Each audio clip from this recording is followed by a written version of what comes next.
Yo, chat, we might just be cooked. We might just be cooked. AI, artificial intelligence. You can't escape it. It simply won't go away. It's kind of like that annoying guy in the club that follows you everywhere, even though you have politely declined his offers and advances multiple times. And to be perfectly honest, we all just need to buckle the hell up. We need to buckle the hell up because AI has gone from being this really cool, exciting tool to somewhat an annoying gimmick that is now infiltrating every single aspect of our lives.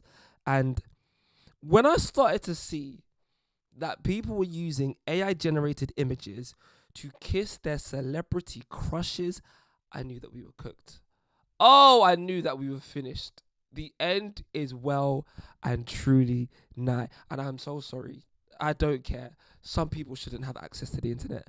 Some people should not be allowed to have access to the internet.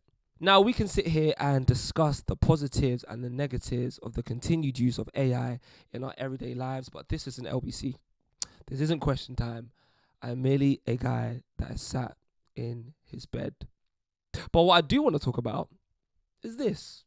I want to talk about this tweet that I saw the other day.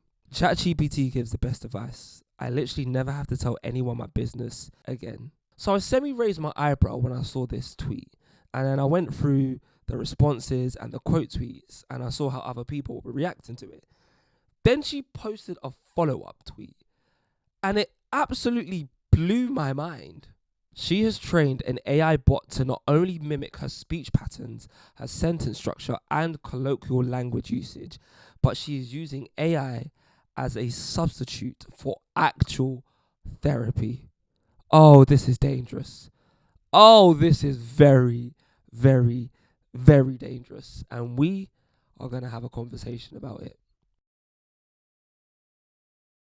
Hi, my name is Aurelia Koga. I am a presenter, broadcaster, cultural commentator, and all-round creative idiot. And welcome back to another episode of Small Talk. This is where I sit in my bed and I dissect the world of news, sport, politics, entertainment, popular culture, and everything in between, but aim to delve that little bit deeper. Okay, so we've all heard of AI and it's mentioned all of the time, but for the sake of this conversation, let's actually define it. AI is a specific branch of computer science concerned with mimicking human thinking and decision-making processes.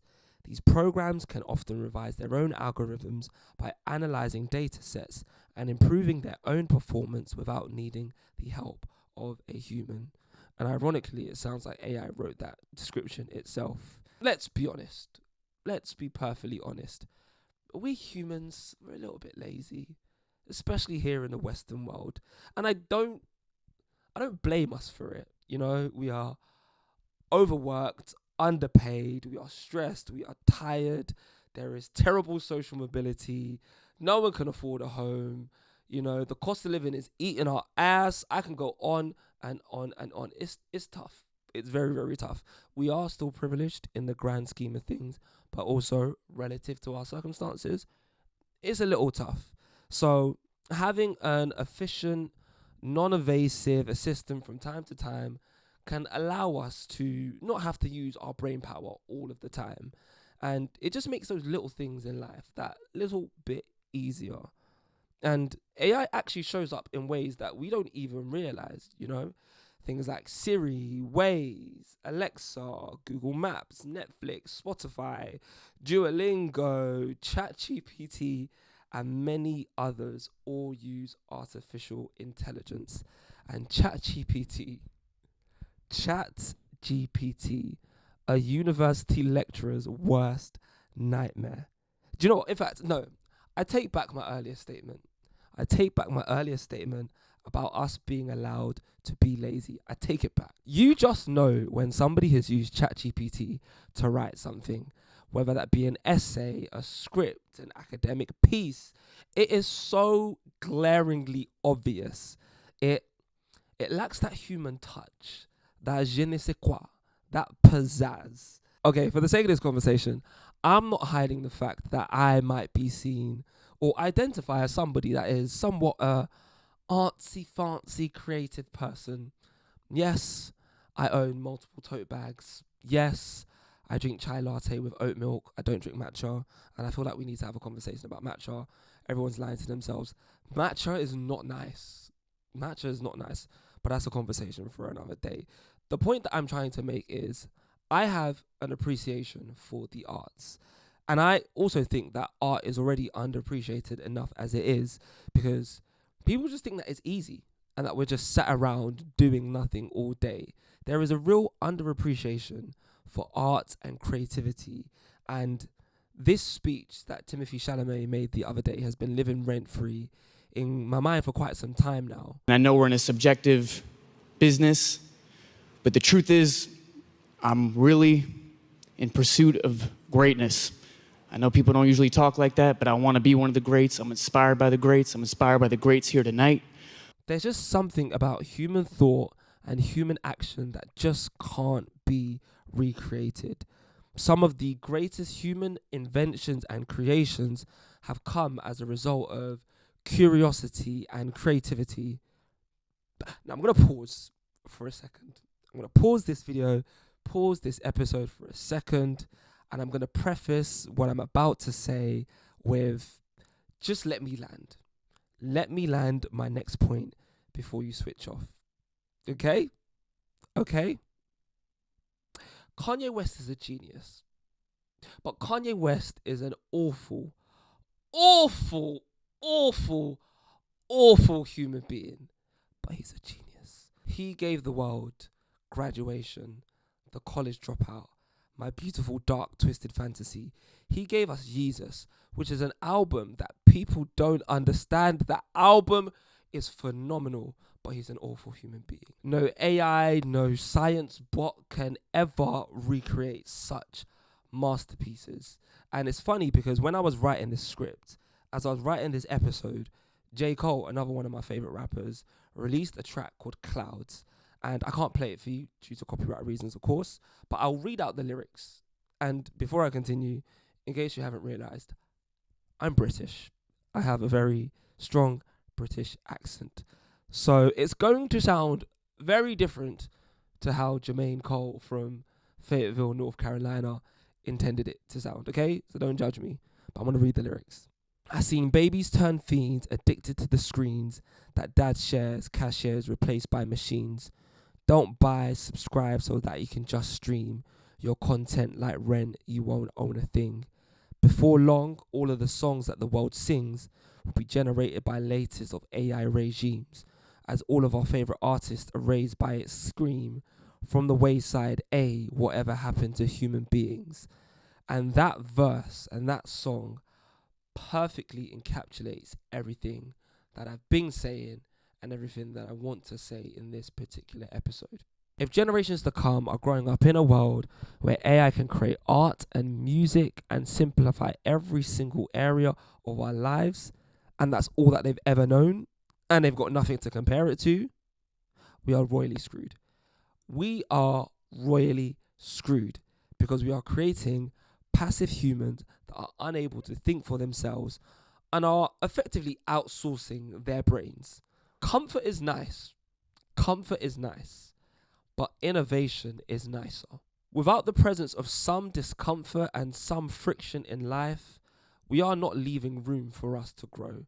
And we are quite literally heading for a real life iRobot. And I'm being hyperbolic, but I'm also being very serious at the same time. And I will get onto why I think AI therapy is a terrible idea shortly, but I feel like we need to paint the whole picture before we can get there. Artificial intelligence is fantastic at automating tasks, but it's also fantastic at making people unemployed. People are going to lose jobs. People are already losing jobs. And companies can use this as a means to justify incredibly low salaries and cut costs. And history has shown us time and time and time again what society will look like with high unemployment rates. Then there are the ethical problems that come with AI. Self-driving cars won't know who to save when there is a car crash, and AI doctors are going to be the ones that will be making life or death decisions And then, algorithms are going to dictate or determine who can get a job or who can get a loan. And we are handing over some of the most serious decisions in our lives, some of the serious choices, to systems that lack morality, empathy, and accountability. Let's also talk about the erosion of social skills, because what even are social skills anymore? There are some people on this earth, there are some people on this planet that do not know how to have a normal conversation. They don't know how to communicate. It's actually quite scary. And I also feel that it's partly down to the hangover because of COVID. But then again, who needs human interaction when you can have an AI bot hold flawless conversation with you? Everything is dictated by an algorithm, and these algorithms keep us hooked, feeding us content that's designed to fuel addiction, comparison, and outrage. And what's the result of all of that? Anxiety, depression, and the erosion of self-worth. And that leads us perfectly into the meat of this episode: therapy. All right, I'm going to do that Stephen Bartlett thing, but a lot of people that watch my videos aren't actually subscribed to my channel, and it'd be nice if you subscribed. It'd be nice if you liked and commented and hit the notification bell so you know every time I upload a video. It helps boost, ironically, the algorithm. We're talking about AI and algorithms. It helps boost the algorithm, and it gives me a chance to create more of these videos with more content and in-depth research, and it helps this platform and this community grow. So I would really appreciate it if you could like this video, subscribe, leave your thoughts, leave your comments, and I guess back to the video. Therapy is expensive. Therapy is expensive. And yes, that is a double entendre, just in case you didn't catch it. Because imagine having to pay hundreds of pounds, hundreds of dollars to talk about your problems with no guaranteed resolution at the end of that conversation. Imagine having to sit in a room in front of a stranger and be emotionally vulnerable and tell them about every intricate detail of your life. Long. 1 in 4 patients seeking mental health treatment on the NHS wait more than 90 days after GP referral before starting treatment, with almost half of them deteriorating during that time. So I get it. Why put yourself through all of that? But I think and I believe everybody should do therapy at least one point in their adult life.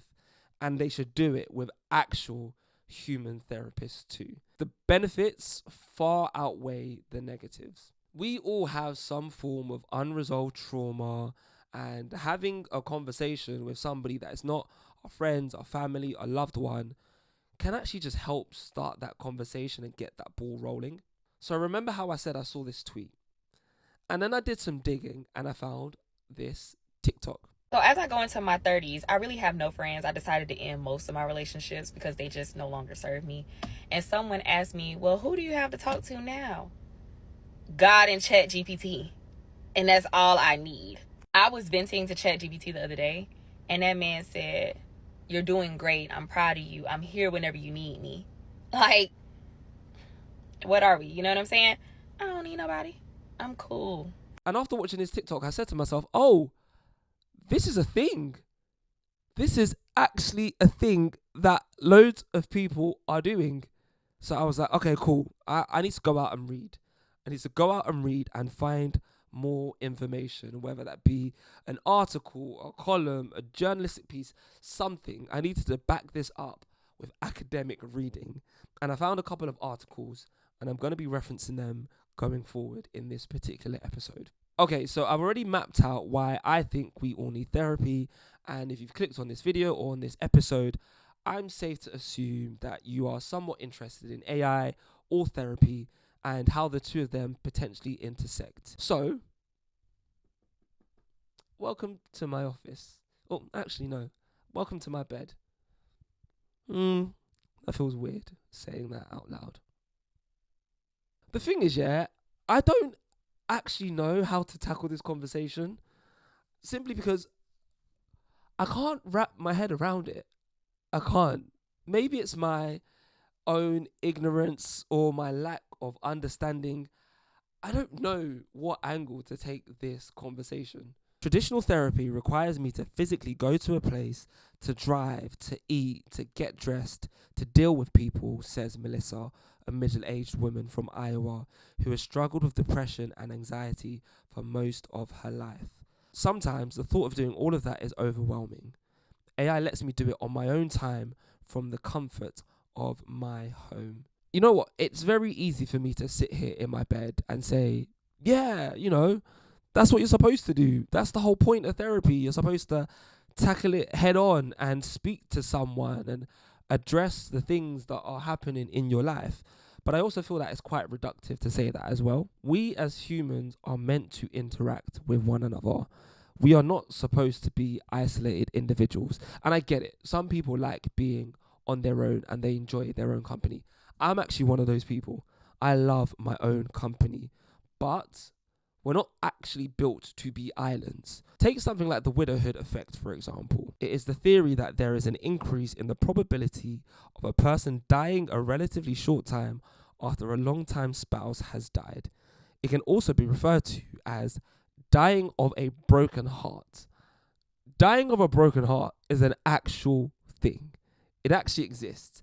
And being widowed increases the likelihood of developing severe mental disorders along with psychological and physical illnesses. Now, I know that's an extreme, but it leans into my point of human touch. AI can't recreate that.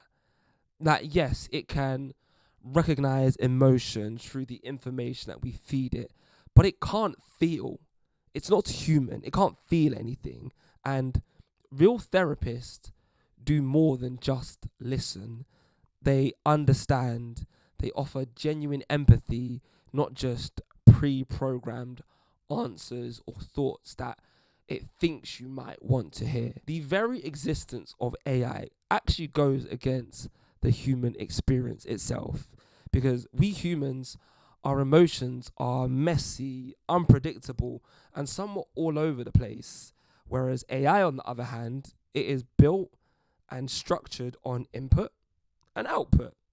And this can't be the thing, the person, the entity that you are relying on to help you deal with your deep, complex emotions that you are feeling on a day-to-day basis. It simply does not have that level of depth. Now, this Guardian article talks about a young lady called Christina, and she is 32 years old. She's lost her job, she's moved back home with her mother, and her 9-year relationship is on the verge of ending. She has a therapist, an in-person therapist, but doesn't feel like she can be fully honest with her, and she also has social anxiety as well, so she doesn't want to bother her friends either. For the past 8 months, Melissa, who has experienced childhood trauma and abuse, has been chatting away and chatting every single day with a psychologist on character.ai. She likes the fact that she can save transcripts of particularly helpful conversations. She says, when I struggle with the same topic, I can go back and read how it was addressed before. Now, this is actually a fair point, and I can somewhat see some of the merits of AI therapy, and one of those merits being the cost. AI therapy would be significantly cheaper, and in some cases, potentially free. Also, it's always available at any minute, any hour, any time of the day, anytime you need it. It is available. I don't know if that's a good thing. With AI, you'll feel free to be able to express yourself in any way that you want without any of the self-consciousness that you might feel when you are sat face to face with a real flesh and blood human being. And I get, once again, this is all about convenience. But my question and rebuttal to that is, convenience at what cost? Listen, therapy is not cute. Therapy is not supposed to be fun. It requires you to do the work, and a good therapist will help you along that journey, especially if you are an avoidant. Like, sometimes you don't need someone or something to confirm everything that you're already thinking. You don't need someone to tell you, you're going to be okay. Everything's going to be fine. Sometimes you need tough love, because if you have an AI bot telling you everything's going to be okay, you're wasting your time. You're wasting your time. Back to the ethical point of AI. Who does AI account to? Because, if it gives you awful, terrible advice, who's held responsible?